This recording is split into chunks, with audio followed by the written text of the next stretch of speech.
Subscribe करिए हमारे channel target UP TET CTET को और बेल आइकन को दबाइए। हेलो दोस्तों, मैं आनंद स्वागत करता हूं आप सभी का आपके अपने चैनल और app target UP TET CTET में। दोस्तों, आज जो आपका पेपर हुआ है 2 मई 2022 को कंप्यूटर विषय का थर्ड सेमेस्टर का, उसका सोल्यूशन हम लोग पूरा देखने वाले हैं। और इससे पहले आपके सभी पेपर्स हो चुके हैं थर्ड सेमेस्टर के, और सभी पेपर्स को हम सॉल्व करा चुके हैं। नीचे डिस्क्रिप्शन बॉक्स में आपको लिंक मिल जाएगा, एक प्लेलिस्ट का लिंक मिलेगा, उसमें आपको 8 वीडियोस मिल जाएंगे। जो आपके 8 पेपर हुए हैं, 8 पेपर का सोल्यूशन आपको मिल जाएगा। एक तो आप देख रहे हो, बाकी 7 भी मिल जाएगा। तो अगर आपने इससे पहले सोल्यूशन नहीं देखे हैं तो वो देख लीजिए। लिंक नीचे डिस्क्रिप्शन बॉक्स में, कमेंट बॉक्स में और आई बटन में सब जगह मैं आपको दे दूंगा। तो चलिए स्टार्ट करते हैं। कंप्यूटर का जो आपका क्वेश्चन पेपर आया था बहुत ही आसान था आपके लिए। जो भी मैंने मास्टर क्लास आप लोग के लिए प्रोवाइड किया था, मास्टर क्लास से ही सारे क्वेश्चंस बने हैं। तो चलिए देखते हैं। देखिए, पहला प्रश्न ऑब्जेक्टिव में, सूचना एवं संचार प्रौद्योगिकी शब्द के मुख्य तत्व हैं। सूचना और प्रशिक्षण, संचार एवं तकनीकी, सूचना एवं संचार। तो देखिए, सूचना एवं संचार प्रौद्योगिकी में सूचना इंफॉर्मेशन तो आता है, संचार भी आता है और प्रौद्योगिकी यानी कि तकनीकी भी आता है, और प्रशिक्षण लेना तो जरूरी है ही। तो ये सारे तत्व हैं सूचना एवं संचार प्रौद्योगिकी के। तो ऑप्शन चौथा उपरोक्त सभी ये सही हो जाएगा। इसके बाद देखिए दूसरा प्रश्न है, सूचना एवं संचार प्रौद्योगिकी के साधन है। तो सूचना एवं संचार आईटीसी के साधन इंटरनेट भी है, दूरदर्शन भी है, रेडियो भी है। तो यहाँ पे चौथा ऑप्शन उपरोक्त सभी ये सही हो जाएगा। इसके बाद देखिए प्रश्न संख्या 3 है, इंटरनेट की प्रमुख सेवाएं हैं। तो इंटरनेट के माध्यम से आप रिले चैट भी कर सकते हैं, ईमेल भी कर सकते हैं और टेलनेट भी। तो ये सारी तीनों सेवाएं हैं इंटरनेट की। तो चौथा ऑप्शन उपरोक्त सभी ये सही हो जाएगा।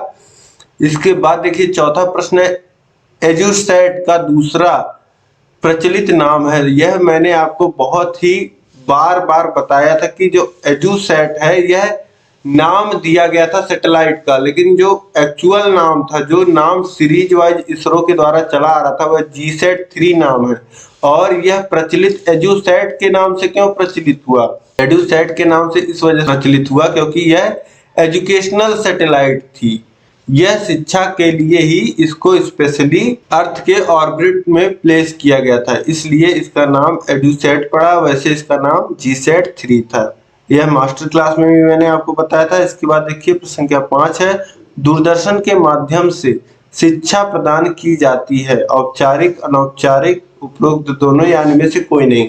तो देखिए दूरदर्शन के माध्यम से औपचारिक शिक्षा क्या होती है, जो आप विद्यालय जाकर के सीखते हो, जो विषय की आपकी शिक्षा होती है। और अनौपचारिक शिक्षा जो बात व्यवहार की शिक्षा होती है, जो आपके आसपास से आपको सीखने को मिलती है, आसपास के लोगों से, घर से। तो ये सारी दोनों जो शिक्षाएं होती हैं, आप देखते होंगे दूरदर्शन के माध्यम से कुछ कार्यक्रम ऐसे हैं जिनमें क्लासेस भी कराई जाती हैं, ऐसी भी शिक्षा दी जाती है जो आपको स्कूल में सीखने को मिलती है, और ऐसी भी शिक्षा आप दूरदर्शन को देख करके सीखते हो, जो आसपास की जो चीजें हैं उनको भी सीखते हो। तो यहाँ पे तीसरा ऑप्शन उपरोक्त दोनों यह सही हो जाएगा। इसके बाद अब आगे हम देखेंगे अतिलघुत्तरीय प्रश्नों को। बहुविकल्पीय प्रश्नों में उम्मीद करता हूँ कि पांचों आपने कर लिया, पांचों कराए हुए प्रश्न थे। अब इसके बाद अतिलघुत्तरीय में हम देखते हैं। देखिए पहला प्रश्न है, संचार से आप क्या समझते हैं? तो संचार का मतलब हो गया कम्युनिकेशन। दो लोगों के बीच में सूचना का जो आदान प्रदान होता है उसे हम लोग क्या कहते हैं? संचार कहते हैं। तो यह मैंने आपको नोट्स में अलग से पहले ही आईसीटी जब मैंने आपको पढ़ाया तो सूचना, संचार, ये सारी चीजें मैंने आपको अलग करके पढ़ाई थी। देखिए यहाँ पे नोट्स में आप देख पा रहे हैं, मास्टर क्लास में भी हमने देखा था, जब दो या दो से अधिक व्यक्ति आपस में कुछ सार्थक चिन्हों, संकेतों या प्रतीकों के माध्यम से विचारों या भावनाओं का आदान प्रदान करते हैं तो उसे क्या कहते हैं? संचार कहते हैं। ठीक, तो उम्मीद है यह भी आप लिख लिए होंगे। इसके बाद देखिए प्रश्न संख्या 7 है, सूचना एवं संचार प्रौद्योगिकी के कौन कौन से साधन हैं? तो यह देखिए प्रश्न रिपीट हो रहा है, अभी आपने बहुविकल्पी में किया था सूचना एवं संचार प्रौद्योगिकी के साधन है, तो यहीं से आप उठा सकते हैं इंटरनेट, दूरदर्शन, रेडियो। और यहाँ पे क्या था? यहाँ पे चौथे में देखिए सैटेलाइट था। सैटेलाइट भी क्या होता है? आईसीटी का साधन होता है। एडुसेट क्या है? एक सैटेलाइट है। और इसी तरीके से आप डीवीडी, प्रोजेक्टर, ये सारी चीजें क्या है, ये सारी चीजें आईसीटी में मदद करती हैं। आईसीटी के साधन हैं ये सारे। तो ये आप लिख सकते थे आपके क्वेश्चन पेपर से ही। अब इसके बाद देखिए प्रश्न संख्या 8 है, कंप्यूटर सिस्टम के अंग कौन कौन से हैं। तो ब्लॉक डायग्राम मैंने आपको बना करके दिखाया है और बार बार मैंने आपको बताया कि कंप्यूटर के में क्या क्या होता है, इनपुट होता है, आउटपुट होता है। देखिए इनपुट होता है, आउटपुट होता है, एक स्टोरेज यूनिट होती है और सीपीयू होता है। ये तो चार प्रमुख आपके कंप्यूटर के अंग होते हैं। अब इसके बाद देखिए प्रश्न संख्या 9 है, विकिपीडिया से आपका क्या आशय है। तो विकिपीडिया आप देखिए किसी भी व्यक्ति के बारे में, किसी भी वस्तु के बारे में, किसी भी स्थान के बारे में आप जब भी कुछ इंटरनेट पे खोजते हैं तो आपको जो सबसे ऑथेंटिक जानकारी मिलती है वह विकिपीडिया वेबसाइट के माध्यम से मिलती है। तो विकिपीडिया एक ऐसी वेबसाइट है जहां पर किसी भी व्यक्ति, वस्तु, स्थान के विषय में विस्तृत जानकारी और सही जानकारी प्राप्त की जा सकती है और इसमें बहुत सारी चीजें हैं। सारे क्षेत्रों से जुड़ी जानकारी आप यहां से प्राप्त कर सकते हैं, चाहे वह फिल्मों से, मनोरंजन जगत से जुड़ी जानकारी हो, खेल जगत से जुड़ी जानकारी हो, राजनीति से जुड़ी जानकारी हो, तो सारी चीजें, देश से जुड़ी जानकारी हो, सारी जानकारी आप कहां से प्राप्त कर सकते हैं, विकिपीडिया से प्राप्त कर सकते हैं। इसके बाद देखिए प्रश्न संख्या 10 है, प्रसार भारती की स्थापना मैंने आपको अलग से लिख के बताया था मास्टर क्लास में ही। अभी कल जिन लोगों ने मास्टर क्लास अटेंड किया होगा उन लोगों को पता होगा कि 23 नवंबर 1997 यह मैंने आपको लिख के बताया था कि प्रसार भारती जो संस्था है इसके विषय में मैंने आपको पूरा बताया था और कब स्थापना हुई थी यह भी बताया था। अब इसके बाद अगला प्रश्न देखिए, भारत में दूरदर्शन के कार्यक्रमों का प्रारंभ कब हुआ। तो भारत में दूरदर्शन का प्रारंभ हुआ था दोस्तों, जो दूरदर्शन जिस दिन स्टार्ट हुआ या लॉन्च हुआ यह कह सकते हैं आप 15 सितंबर 1959 को, 1959 को। तो यहाँ पे अतिलघुत्तरीय प्रश्न भी आपके हो गए। अब इनमें भी सारे प्रश्न आप देख रहे हैं कि कराए हुए हैं, बताए हुए हैं, ठीक है। तो आपके तो 11 नंबर यह पूरे पक्के होने चाहिए। अब इसके बाद हम देखते हैं लघुत्तरीय प्रश्नों में। लघुत्तरीय प्रश्नों में देखिए सबसे पहला प्रश्न है, बिल्कुल नोट्स में लिखाया हुआ, क्लास में बताया हुआ प्रश्न है, इंटरनेट क्या है, इसकी विशेषताएं समझाइए। तो यहाँ पे देखिए आप, इंटरनेट क्या है। तो इंटरनेट के द्वारा विभिन्न प्रकार के दस्तावेज, डॉक्यूमेंट, वैज्ञानिक आंकड़े, शैक्षणिक आंकड़े तथा विभिन्न प्रकार के विज्ञापन एवं संस्थानों के विषय में सूचनाएं उपलब्ध हो जाती हैं। ये सूचनाएं दुनिया के किसी भी कोने में किसी भी समय शीघ्रता एवं सुगमता से प्राप्त की जा सकती हैं। इंटरनेट एक ऐसी जगह है जहां पे आप कई प्रकार की जानकारी प्राप्त कर सकते हैं, जानकारी की ओर तक निःशुल्क या सशुल्क पहुंच सकते हैं तथा जहां आप अन्य लोगों से मिल सकते हैं। तो इंटरनेट आप समझ पा रहे होंगे कि एक ऐसी जगह है जहां पे आप सभी जानकारी को प्राप्त कर सकते हैं। और विशेषताओं में लिखेंगे आप कि इंटरनेट के माध्यम से किसी भी समय, किसी भी जगह आप जानकारी को प्राप्त कर सकते हैं, जानकारी निःशुल्क प्राप्त कर सकते हैं और इंटरनेट पे आप नए लोगों से मिल सकते हैं, अपने विचारों को साझा कर सकते हैं। ये सारी चीजें, व्यवस्थाएं, विशेषताएं आप लिख सकते हैं। इसके बाद देखिए प्रश्न संख्या 13 है, वेब पोर्टल क्या है, इसके महत्व को समझाइए। वेब पोर्टल क्या है, इसके महत्व को समझाइए। तो वेब पोर्टल बिल्कुल वेबसाइट जैसा ही होता है, लेकिन यह एक विशेष वेबसाइट होती है। मैंने आपको बताया था कि वेब पोर्टल क्या है, यह भी एक प्रकार का वेबसाइट ही होता है, लेकिन इसमें क्या होता है कि अलग अलग जगह से सूचनाएं एक ही जगह इकट्ठा मतलब करके लाया जाता है और इसको आपको प्राप्त करने के लिए, वेब पोर्टल पे जो सूचनाएं होती हैं उनको प्राप्त करने के लिए आपको एक यूजर आईडी की आवश्यकता होती है। यूजर आईडी में क्या होता है, आईडी होता है और पासवर्ड होता है। जैसे आपका जो कॉलेज है, जो आपके जिले का डाइट है, उसका एक यूजर आईडी होगा किसकी वेबसाइट पे, पीएनपी के वेबसाइट पे। और इसी के द्वारा आपके जो मार्क्स होते हैं, जो सारी चीजें हैं वो अपडेट की जाती हैं, आपकी उपस्थिति अपडेट की जाती है, आपके प्रैक्टिकल के मार्क्स, आपके जो फॉर्म भरे जाते हैं एग्जामिनेशन फॉर्म। तो यह क्या है, यह एक पोर्टल है डाइट, जो पीएनपी का पोर्टल है, वहां पे डाइट का एक यूजर आईडी है। ठीक है, तो इसका महत्व क्या है, इसका महत्व ये है कि वेब पोर्टल का महत्व क्या है कि एक चीज से जुड़ी हुई जानकारी एक ही जगह आपको मिल जाती है और जानकारी सुरक्षित रहती है सबके हाथ। अब सबका रिजल्ट सबको नहीं दिखाया जाता है, सबकी उपस्थिति, सबके प्रैक्टिकल मार्क्स ये केवल आप ही देख पाते हो। जिसको जो जानकारी मुहैया कराई जाती है केवल वही देख पाता है। ठीक है, तो ये सारी चीजें आप महत्व में लिख सकते हैं। वेब पोर्टल पे केवल आधिकारिक व्यक्ति ही जानकारी को एक्सेस कर सकता है। ठीक है, तो ये सारे आप महत्व लिख सकते थे। इसके बाद देखिए, शिक्षा में ई प्रयोगशाला, ई पुस्तकालय, ई संग्रहालय का क्या महत्व है, स्पष्ट कीजिए। तो मास्टर क्लास में मैंने आपको यह बताया था कि ई प्रयोगशाला, ई पुस्तकालय और ई संग्रहालय के क्या महत्व हैं और इनके बारे में मैंने आपको समझाया था।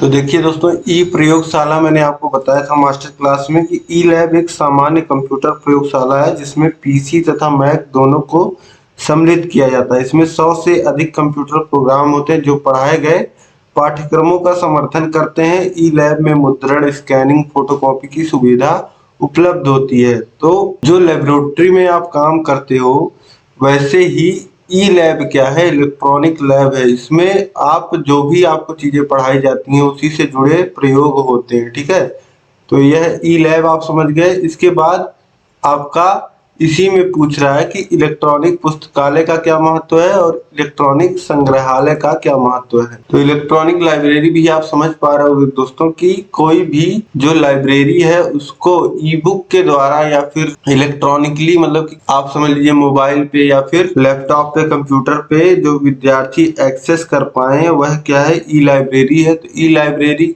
के महत्व को समझाना है तो यहाँ पे आप लिख सकते थे कि ई लाइब्रेरी द्वारा छात्र अपने समय के अनुसार, स्थान, गति के अनुसार अधिगम अनुभव प्राप्त करने में सहायता मिलती है। ठीक है, ई लाइब्रेरी में CD ROM, DVD, internet, mobile, laptop, computer का प्रयोग करके छात्र को यह अधिगम रोचक व अस्थायी लगता है। ठीक है, तो ये सारे महत्व हैं, ई लाइब्रेरी के लाभ हैं। अब इसके बाद ई संग्रहालय आपसे पूछा था, तो ई संग्रहालय भी आप देख लीजिए। ई संग्रहालय क्या है, ई संग्रहालय एक शक्तिशाली वेब प्रकाशन टूलकिट है जो वेबसाइट, इंटरनेट तथा कियोस्क में क्रियाशील सामग्री संग्रह व छवियों को समेकित करता है। यह एक डिजिटल पब्लिशिंग सॉफ्टवेयर है जो वेबसाइट पर संग्रह को साझा करने में सहायता करता है। तो ई संग्रहालय का क्या लाभ है, महत्व है, तो इससे जो लोग छूते रह जाते हैं, अछूते रह जाते हैं, म्यूजियम नहीं जा पाते हैं, वह भी इसके द्वारा इंटरनेट के माध्यम से या किसी माध्यम से,